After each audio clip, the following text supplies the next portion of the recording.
best you can is good enough. You can try the best you can, try the best you can. The best you can is good enough.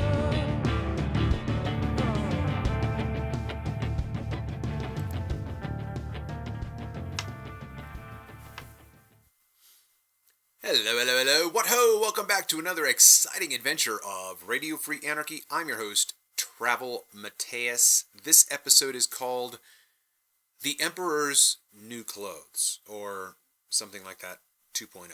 This is the second, shorter version.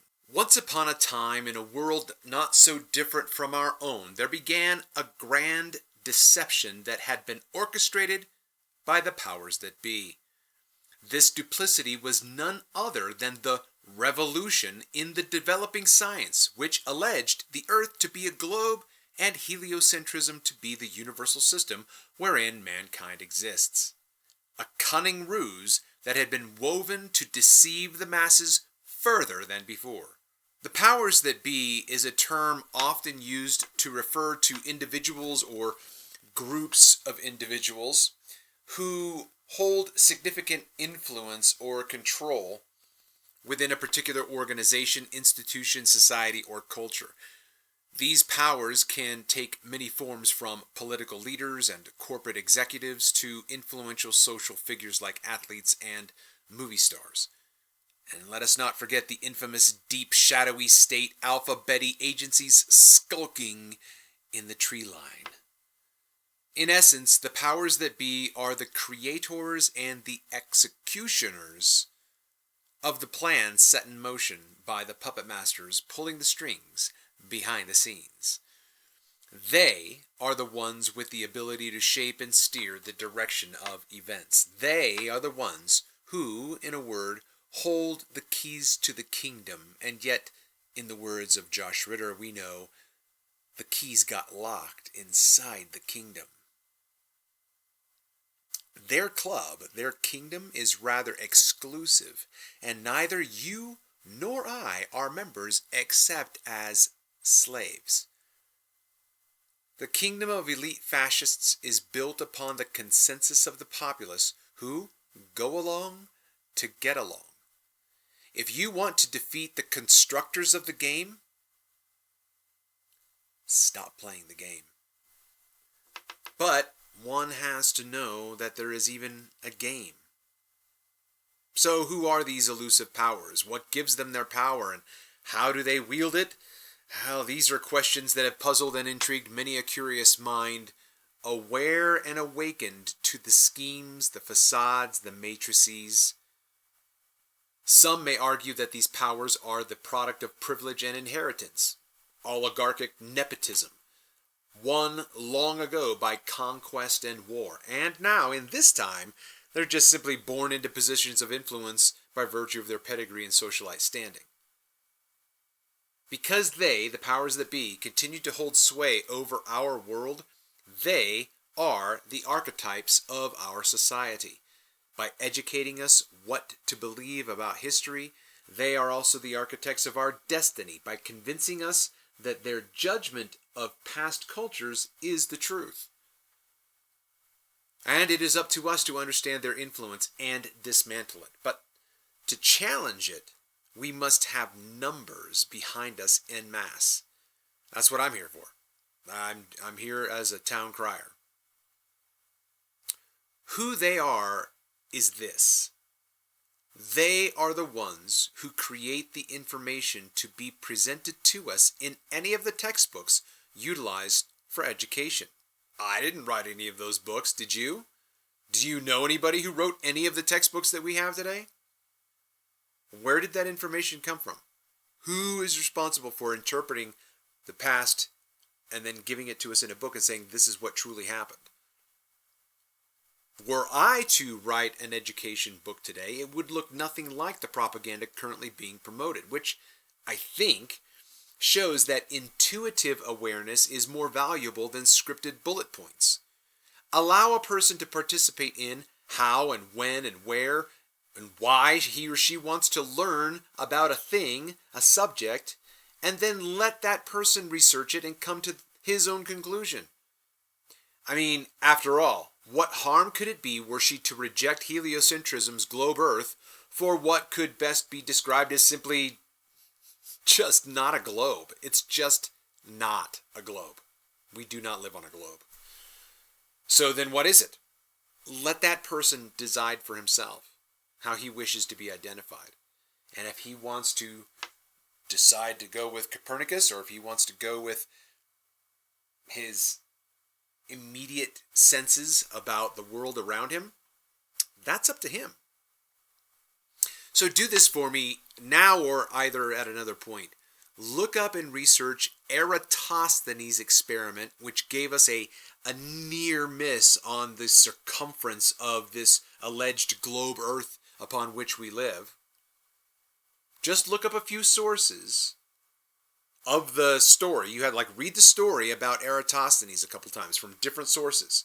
You'll see that more than likely they are all cut and paste, just echoing, chambering articles with no source citation.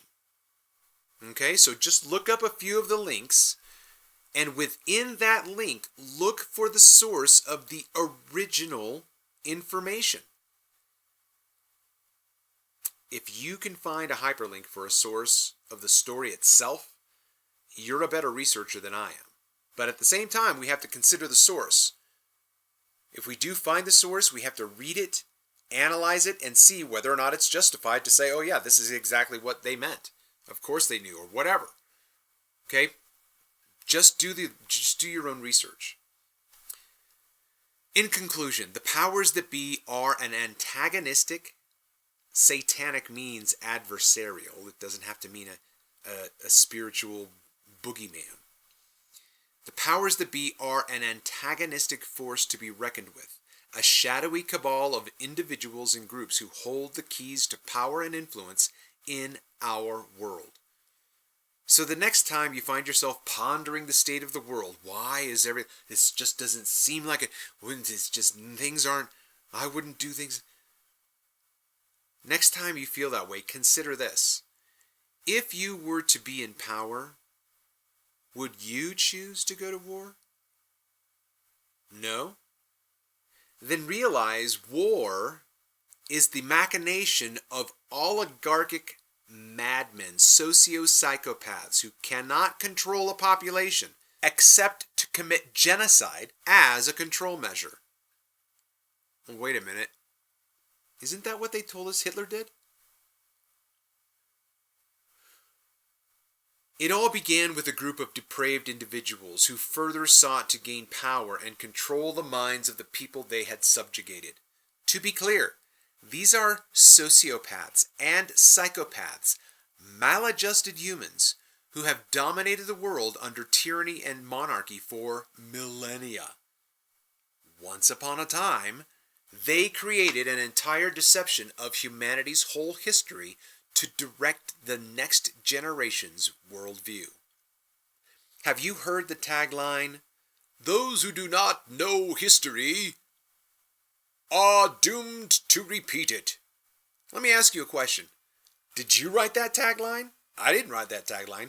Who wrote that tagline? Does anybody know who wrote that tagline? Did someone actually say that? Where did that's propaganda. And yet at the same time, it's revelation. If you don't know that history is not what you've been told, you're going to continue to be subjugated by the people who tell you the story of history.